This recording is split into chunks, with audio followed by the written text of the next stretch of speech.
اعوذ باللہ من الشیطان الرجیم، بسم اللہ الرحمن الرحیم۔ 10ویں جماعت کے عزیز طالبات، السلام علیکم ورحمۃ اللہ۔ عزیز طالبات، ہم آج کل حصے شعریات پڑھ رہے ہیں۔ حصے شعریات میں سے ہمارا جو آج کا موضوع ہے وہ خواجہ حیدر علی آتش صاحب کے بارے میں ہے، جنہوں نے اپنی زندگی کا آغاز، یا ہم یہ کہہ سکتے ہیں ان کی زندگی کا جو سفر ہے وہ 1777 عیسوی سے سٹارٹ ہوتا ہے، شروع ہوتا ہے، اور پائے تکمیل کو وہ 1847 عیسوی کو ہوتا ہے۔ عزیز طلبات، خواجہ حیدر علی آتش جو تھے، یہ اردو کے مایہ ناز شاعروں میں خواجہ حیدر علی آتش صاحب کا نام جو ہے وہ سر فہرست ہے۔ یعنی کہ اردو کے مایہ ناز شاعروں میں ہم کہہ سکتے ہیں کہ مایہ ناز جو شعراء ہے اردو کے، ان میں خواجہ حیدر علی آتش صاحب کا جو نام ہے وہ سر فہرست ہے۔ آتش جس چیز کے لیے مشہور ہے وہ ان کے کلام میں زبان کی خوبصورتی ہے۔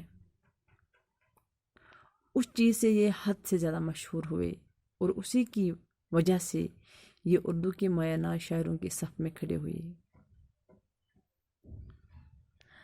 ان کا جو اصلی وطن تھا وہ فیض آباد تھا۔ بچپن میں ہی ان کے والد کا انتقال ہو جاتا ہے، اور اسی وجہ سے ان کی جو تعلیم ہے وہ ادھوری رہ جاتی ہے۔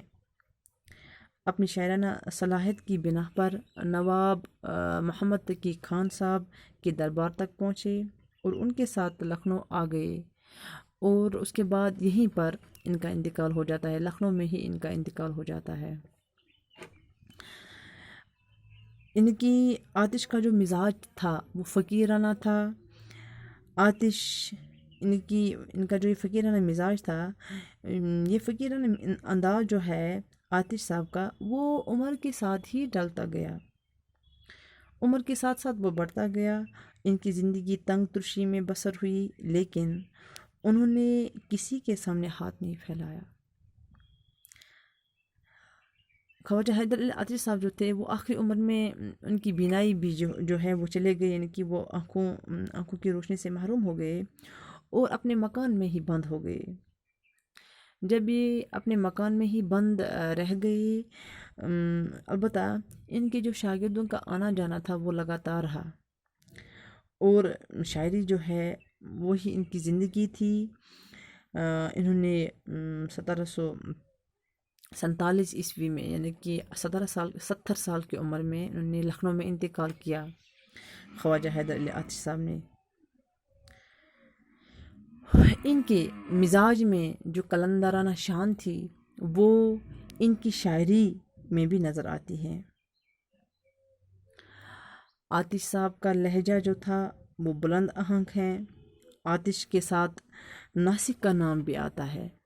جب ہم ان کی شاعری کا ذکر کرتے ہیں، یا جب ہم لکھنؤ کی بات کرتے ہیں، تو وہاں پہ آتش صاحب اور ناسک، یعنی کہ ان دونوں کا نام جو ہے وہاں پہ ہے، سر فہرست ہے۔ جب ہم آتش صاحب کی شاعری کا ذکر کرتے ہیں تو اس کے ساتھ ساتھ ہمیں ناسک کا نام بھی لینا پڑتا ہے، کیونکہ حالانکہ ان دونوں کو الگ الگ طرح کا شاعر کہا جاتا ہے۔ ناسک جو ہے انہوں نے الگ طرح کی شاعری کی ہے، اور خواجہ حیدر علی آتش صاحب جو تھے انہوں نے بھی الگ الگ طرح کی شاعری کی، مگر حقیقت جو ہے وہ یہ ہے کہ دونوں کی شاعری میں کہیں باتیں جو ہے وہ مشترکہ ہے۔ ان دونوں کی شاعری میں کہیں باتیں جو ہیں وہ مشترکہ ہیں۔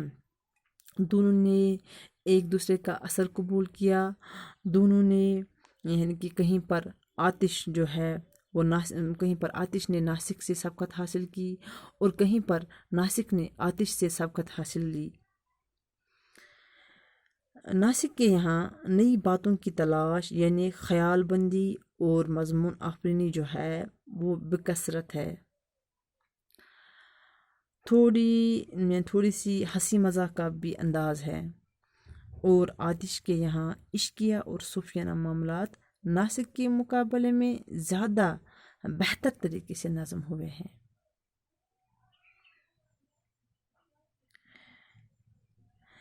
یہ بھی درست ہے کہ جس شاعری کو لکھنؤ اسکول کی شاعری کہا جاتا ہے، آتش اور ناسک جو ہے اس کے بہترین نمونے ہیں۔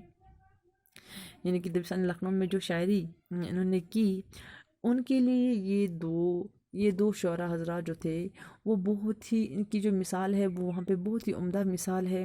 یعنی کہ جب ہم ان کے کلام کا مطالعہ کرتے ہیں، جب ہم ان کی شاعری پڑھتے ہیں، جب ہم ان کے حالات جو تھے وہ پڑھتے ہیں تو اتنے اثر انداز ہوتے ہیں کہ ان کا جو لہجہ تھا، ان کی جو آہنگ تھی، یا ان کی جو لگن تھی، یا انہوں نے جو خدمت کی اردو ادب کو، یا انہوں نے جو خدمت کی شاعری کے ذریعے سے، وہ بہت ہی نرالی ہے۔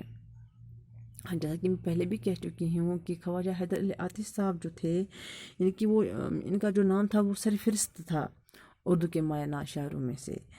تو جس چیز نے ان کو اعلیٰ شہرت بخشی، جس چیز نے ان کو آگے بڑھایا، آگے لے گیا، جس چیز نے ان کو منزل دکھائی، وہ تھی خوبصورتی۔ کون سی خوبصورتی؟ ان کے کلام کی خوبصورتی، ان کی زبان کی خوبصورتی۔ انہوں نے جو کلام، انہوں نے اپنی زبان سے، اپنے کلام میں